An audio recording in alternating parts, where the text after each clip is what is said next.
say this morning that I take my role as leader of the opposition seriously.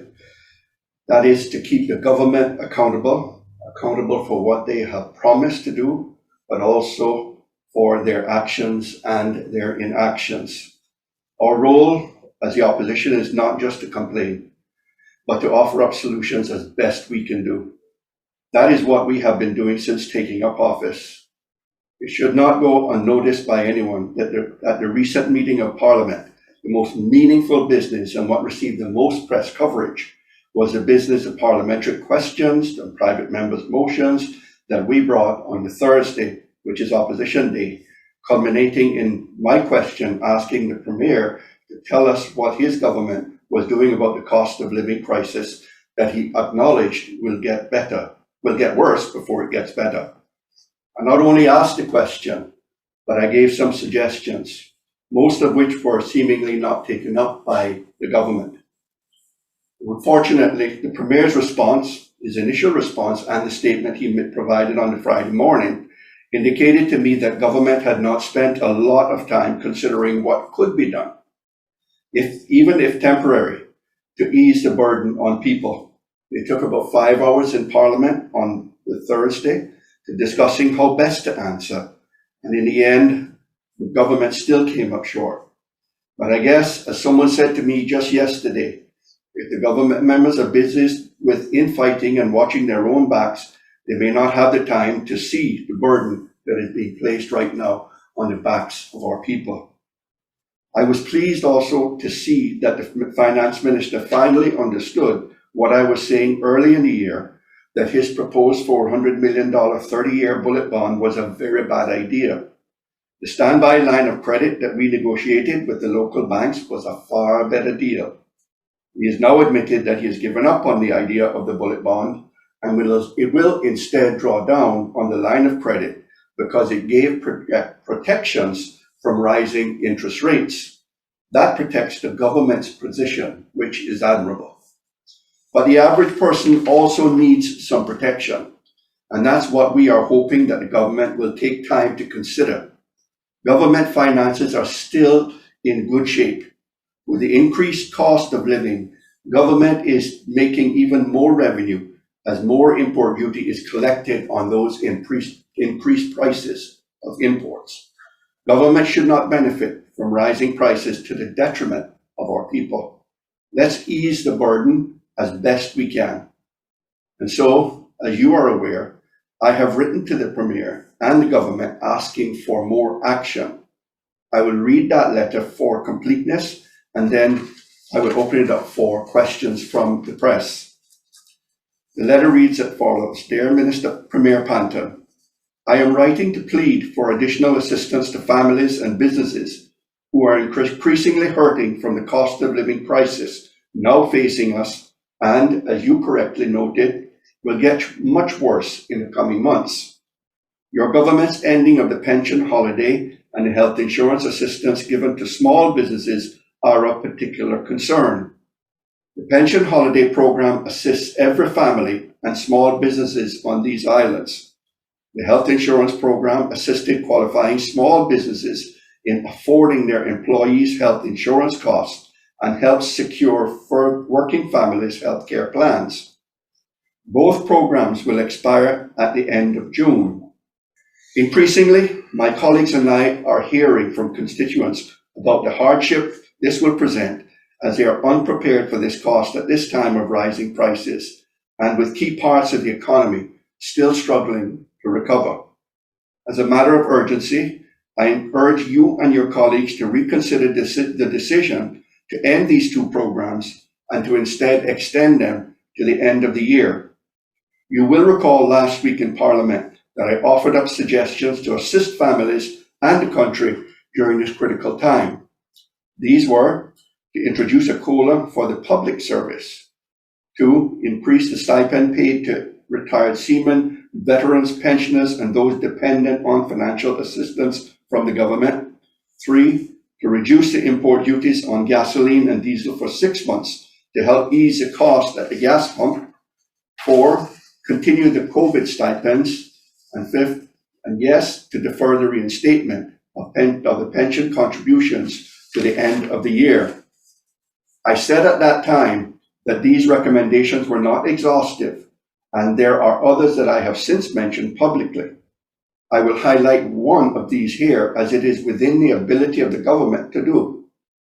I would require the government-owned water authority to defer any proposed increase in water rates for at least 6 months.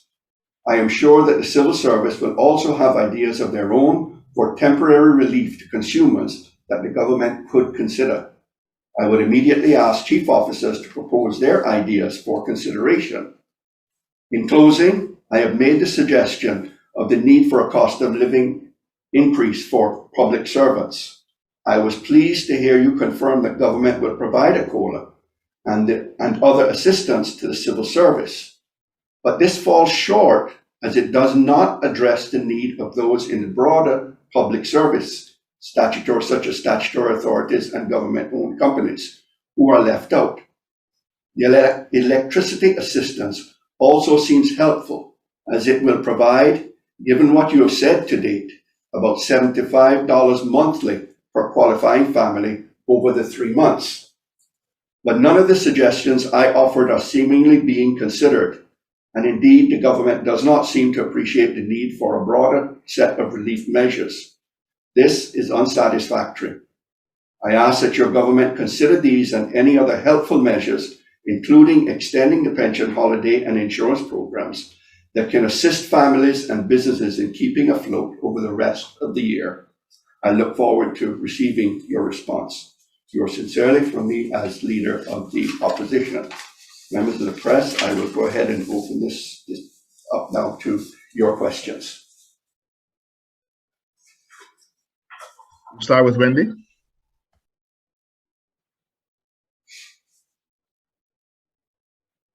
Okay. The situation with inflation, it's not. I mean, obviously, you've only been out of office for about a year, and one of the problems that we have here, I think, is probably different to other countries, is that our public sector has had cost of living increases, but the private sector hasn't, and private sector wages haven't kept pace with inflation here since back in the wake of the crash in 2008, 2009. And over the period, the 8 years that the PPM were in office, you didn't really do anything to address private sector falling wages, because in real terms, wages fell persistently during that period. And also, you all focused very heavily on inward investment, which ended up being really just overseas development that's building luxury condos on 7 Mile Beach that isn't really helping local people, and it's put even more inflationary pressure on the housing market. So in the end, aren't you all really to blame for the inflationary problems that we're facing at the moment, rather than the new government that came in just over 12 months ago? I'll take a stab at that, because we faced, I think what we want to do is have a look back at where we came from. When we took office, we served, both of us served in 2 administrations. When we took office, unemployment was over 10%. The economy was flat. The country was struggling to pay its bills. Our relationship with the United Kingdom was at its worst. We worked over the initial period to rebuild the economy, to attract inward investment. We also put in place stimuluses for the economy locally. We waived trade and business license fees for small and micro businesses. We removed 60% of the red tape for persons to start their businesses. The biggest one was a police record. We went on to increase the amount for first-time Caymanian homeowners to purchase their home from 300 to 400,000 at the time. That's where the market was. Recently, in the House with the private member's motion, we recognized that the market has increased, and we recommended another increase to 500,000, regardless of the value of the property. You can apply that 500,000 duty rebate to your property for first-time Caymanian homeowners. We also recommended a reduction in stamp duties to 5% for all Caymanian homeowners. The idea of development causing some of these issues, I think development came as a result of the increase in local businesses, predominantly because of the legislation, the economic substance legislation implemented by the EU, where businesses registered in the Cayman Islands had to have warm bodies and seats here. And that is what brought people to the island. We also saw the advent of Airbnb, which many Caymanians and many that we assisted in purchasing second properties to put into the Airbnb market. Remember, we had a 20% increase in tourism one year without any new room inventory. That was all Airbnb. So development reacted to the demand there. Then COVID came. We put things in place, and we also have to appreciate, I think even you, Wendy, were very grateful that we were in the economic position that we were to make the decisions, the tough decisions we made with COVID to shut the country down, that we had over 3 months of 90 days of cash reserves, and we could make that tough decision. I remember speaking to a friend in a neighboring island, and I said, what are you guys doing? Your COVID is way through the roof. Your vaccinations are low and you're opening up. And he said, we are broke. We have to open. We didn't have to do that because of the steps that this government took. We also implemented the elderly persons policy, which saw reductions in discounts for elderly people across the board in government agencies, from passports to post offices. I think there were some 14 recommendations there that we started.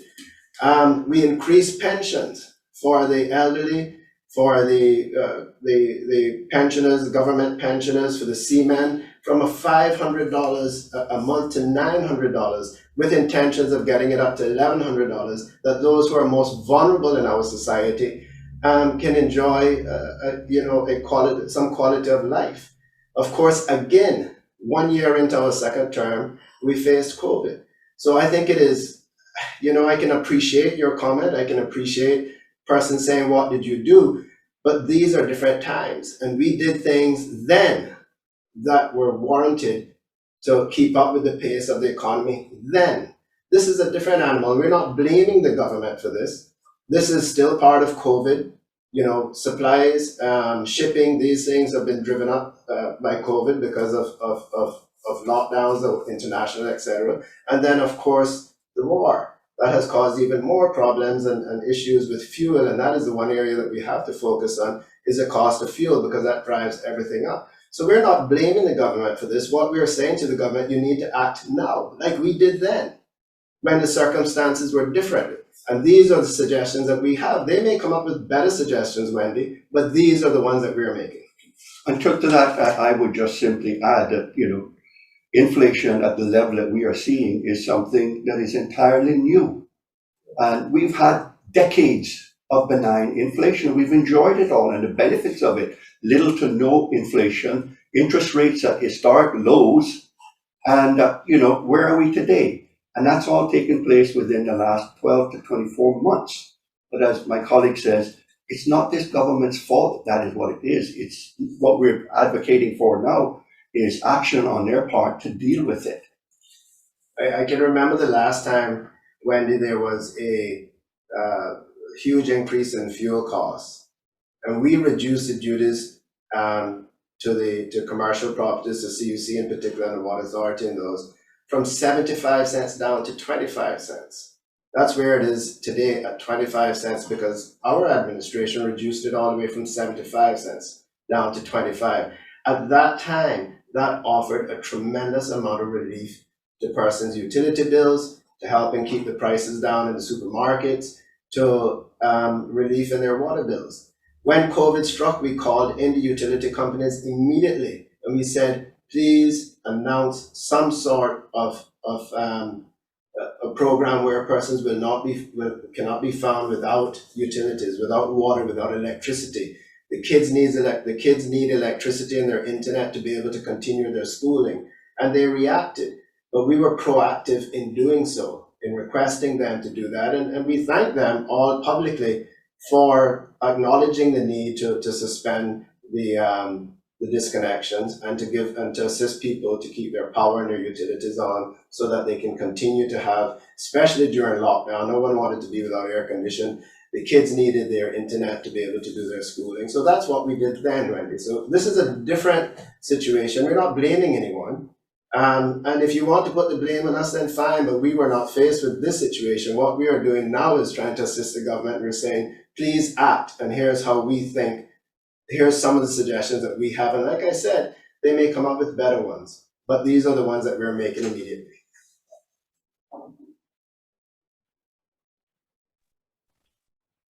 Can I just, yeah, you said I can have another question.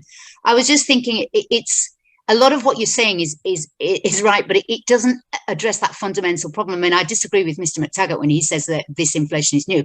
We've been seeing inflation gradually increasing for some time, and it may not always reflect in the ESO. Did you do any better than they're doing effectively?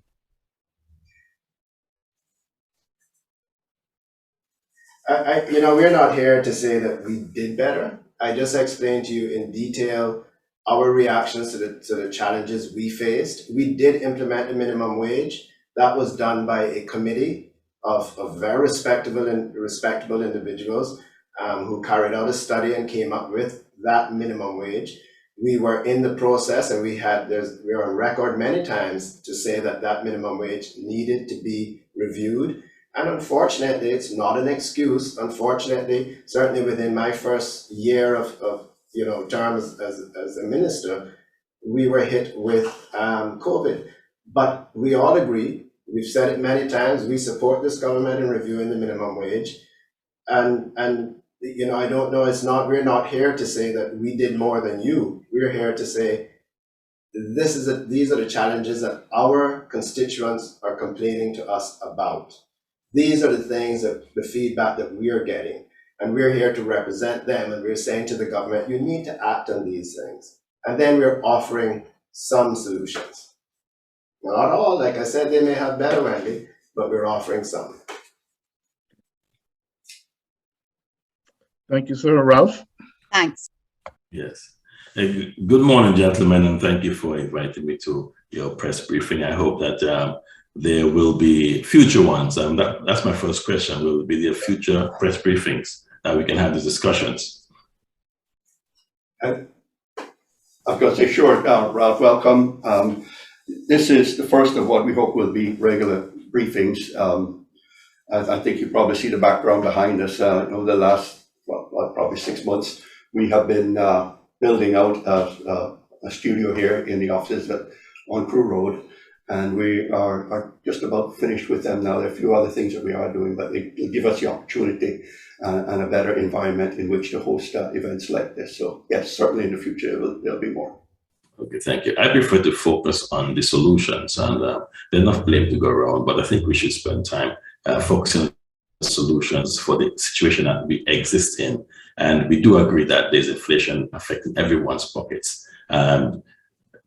Mr. Roy, this question is for you. With your knowledge of the government's finances and probably where they are today, do you think the government has the ability to deal with these issues or to implement those plans or suggestions that you have based on their disposable funds that they have available? Okay. Well, Ralph, thank you for the question. I do believe that government have the adequate resources that they can deal with it.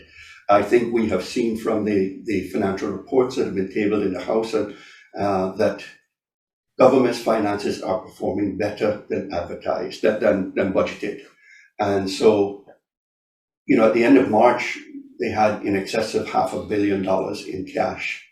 So that, the number is likely to be lower today, but they have now taken and borrowed $300+ million.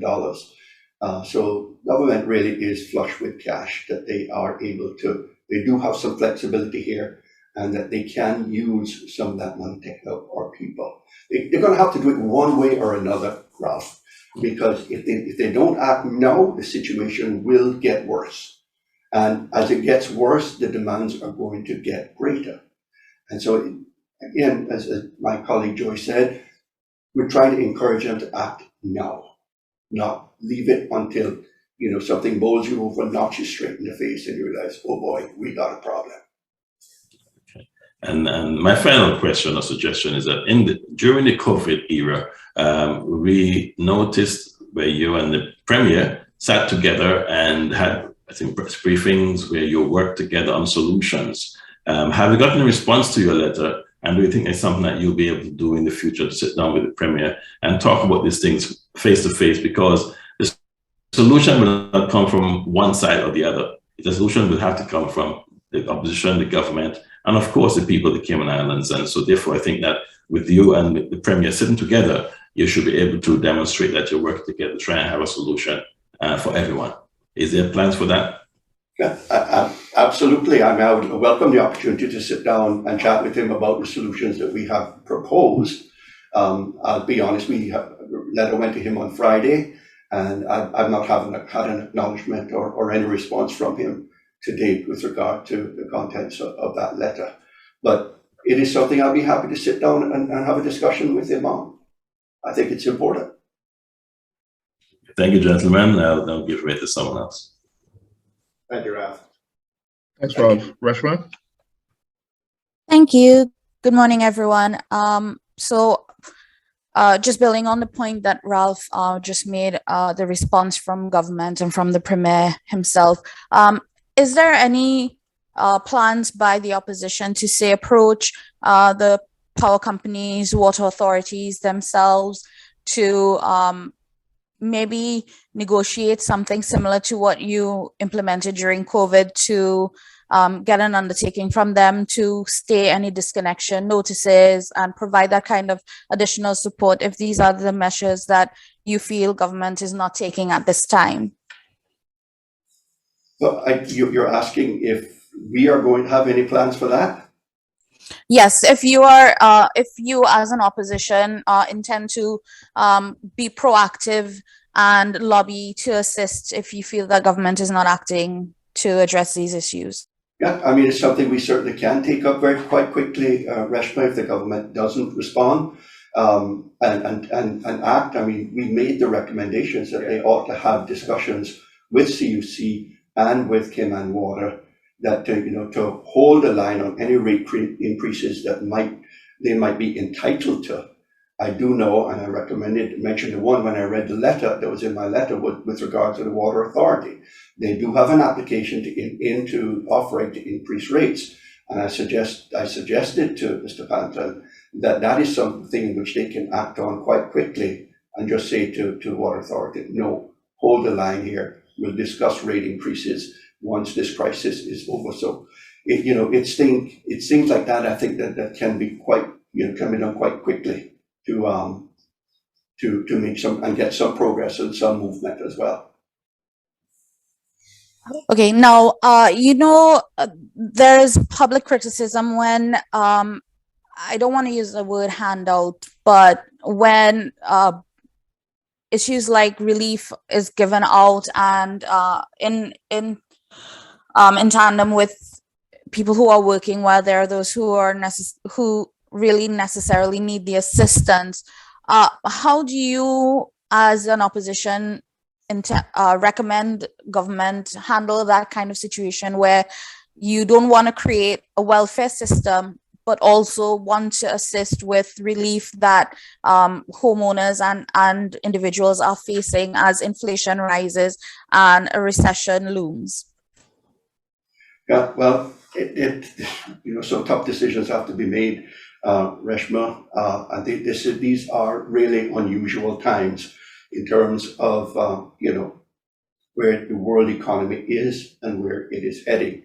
I am forever mindful of the fact and the need that government just not, we're not trying to move or allow ourselves to creep into, this sort of situation where we create a dependency type, situation where people rely totally and completely on government for their existence. That you have to do everything you can to avoid. But there are times like this now where direct assistance is needed. If you look at what's happening even within the states, Reshma, this morning, and it was announced that President Biden is looking at putting in a gas tax holiday.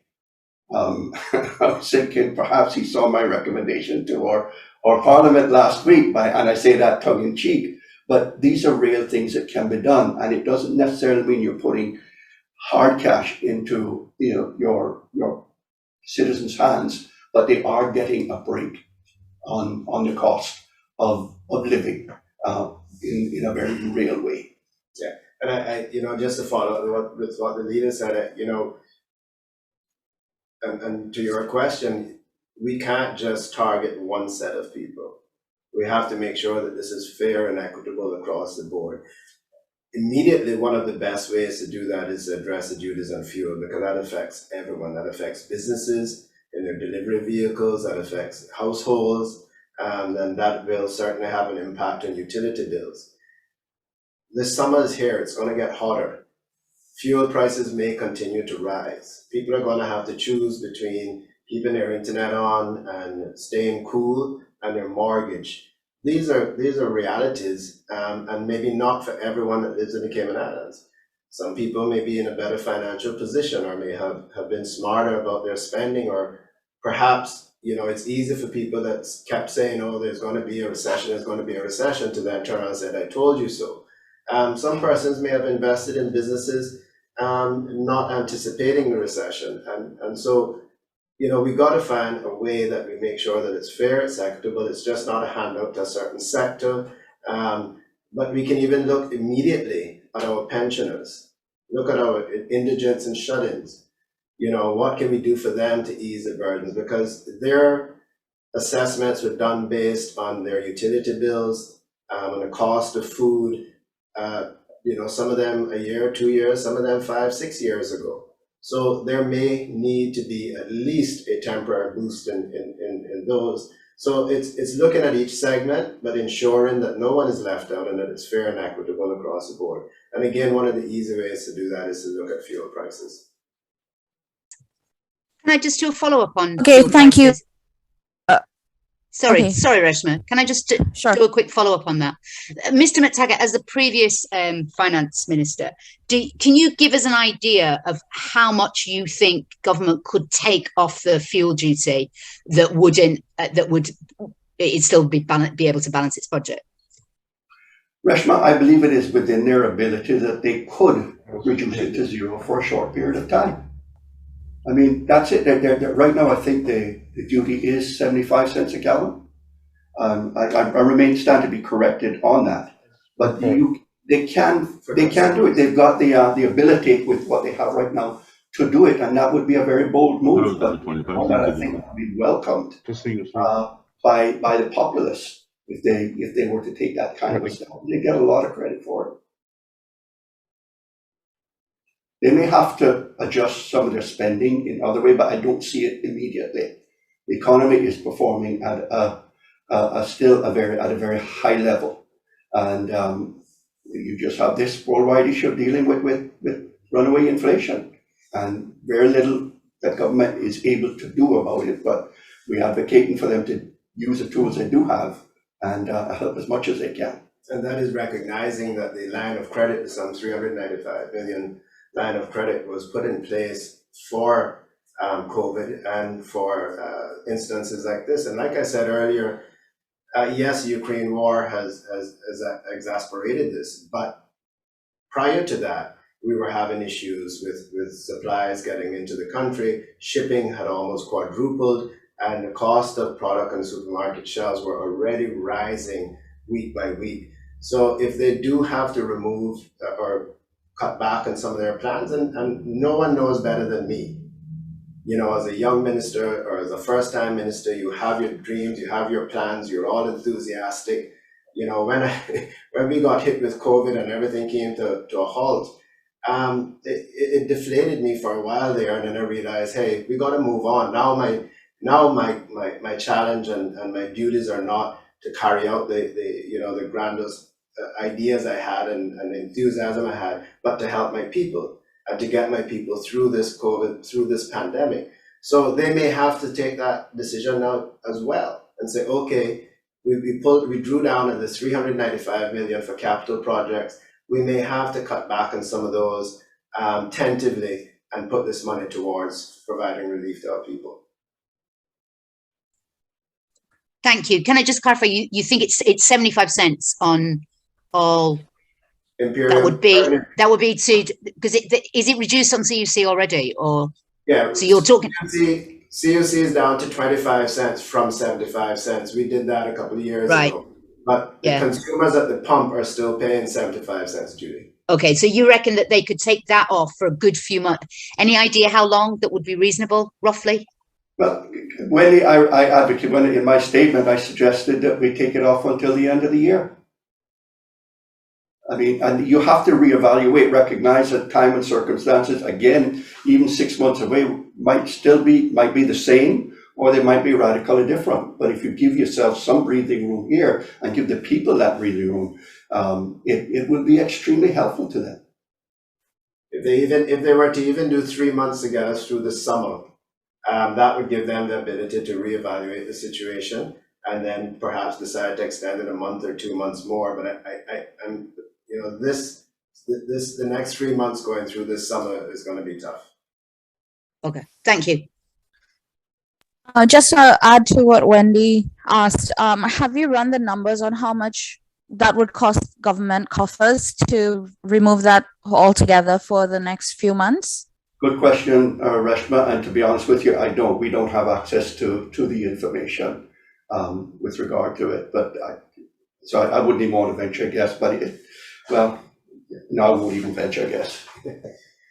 But again, Reshma, like I said, that's what that 395 million initially was. That's what we secured it for, and the economy is doing well. Their budget is in line, so they are cash rich at the moment. Okay, one final question from me. Part of trying to help with this situation is putting more money in people's hands.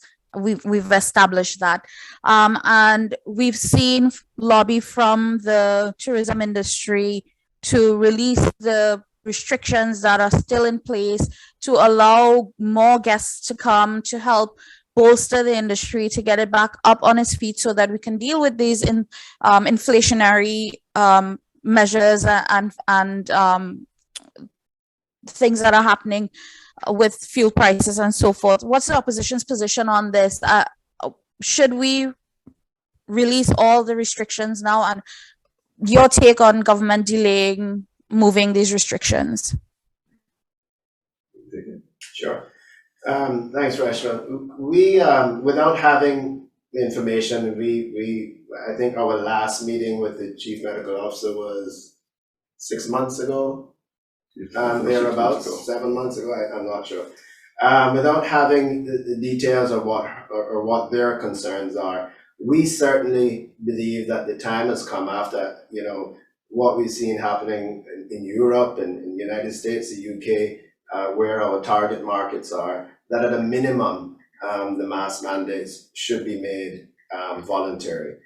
If they're going to continue to require or ask for travel insurance, to require pre-testing, to require vaccinations, then we do believe that for the tourists, for our own health, that perhaps we can move, and we support moving to making the mask mandates voluntary. We have been inundated, I certainly have been inundated with emails from parents, and small kids. This mask mandate is having severe effects on children. Some mentally, some physically with rashes and things of that sort. And the kids you're not going to stop these kids from interacting with each other. They don't wear the mask when they eat. They're sharing water bottles. They're sharing food. They're playing. They're only wearing it in a classroom, quite frankly, where they should be more focused on learning.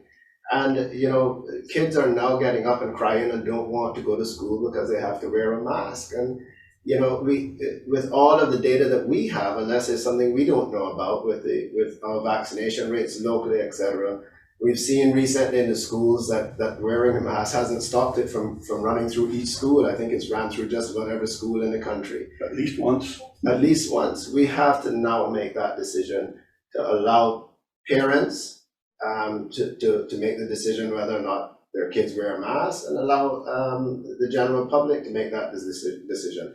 You know, recently traveling on 2 separate airlines, one into Europe and one into the US, it was interesting to hear the announcement once you boarded, where they said that the mask mandates have been lifted, but they are asking passengers to be respectful of other passengers and crew members who choose to wear the mask. And I think that's where we need to get to.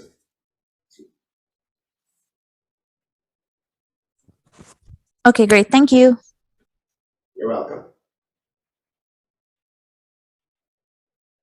Any other questions? None for me. I just wanted to finish with, certainly wrap up with saying that, again, it is very difficult. We discussed it a few times. It's very difficult for us to make a decision about pre-testing, about whether or not we should continue to only allow vaccinated persons to enter the country without having the information from the chief medical officer and their team, so we can better understand the local or the current situation. Can I just quickly check if you know, or if you've got any inclination when government is coming back to the Parliament again? It just seems to have met very little since the election. Have you been given any indication? Yeah. No, I don't have any indication at all, Wendy. So we just have to wait that one and see what happens. Okay, is it causing you as an opposition any difficulties with regards to the sort of seemingly long gaps, given that you depend on being able to supply, you know, to put in questions and private members' motions in order to sort of keep up your end, as it were? Are you being presented by any difficulties with this lack of meeting? Yeah, well, I mean, the members' motions and questions is the one opportunity we have as an opposition in which to elicit the information from the government with regard to, you know, what truly is happening and what our people and what the populace is concerned about. And, you know, the fact that there appears to be, you know, sometimes a complete lack of information coming forth.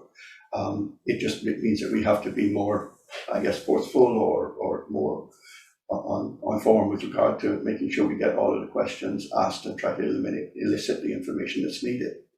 It has been very difficult in order to plan anything. You know, how do we plan events? How do we plan around our personal lives? How do we plan the parliamentary committee meetings? You know, I think it's been very difficult for the leader and the team at the Parliament to even plan the Public Accounts Committee meetings, because you're unsure when there will be Public Accounts Committee hearings, because you're unsure when there will be Parliament. So it has, you know, we were left guessing and anticipating. And then another challenge is the timing in which the lack of time or lack of notice in which we are given for the meetings, you know, and we have to scramble. I think we were given 5 days to put in our motions, etc. So it has been a little difficult. It has been a little strange, but I'm sure they have their reasons. Members of the press that are here, thank you for your patience, and you know, appreciate the questions that you fielded, and I hope we've given you we certainly tried our best to give you the answers as best we know them, and give you our views as well on matters that are, you know, front and foremost in the public domain, in the public's eyes. So thank you all very much for being here. Let me echo those words as well, and thank you personally. And just to say that, you know, we are here to work for the country. These are the concerns and the issues that we are hearing. Many people are coming to our offices and saying, we're not hearing from the government. We don't know what is the government doing. And, you know, it is our job. We feel strongly that it is our job, that where the people are not hearing from the government, where people feel that they're not being served by their government, that we need to raise that and bring it to light. And not only did we do that, we're not just accusing the government of anything. We're actually here to say, this is what we're hearing, this is what the country is feeling, and here are some suggestions. And we're open to work with them as usual.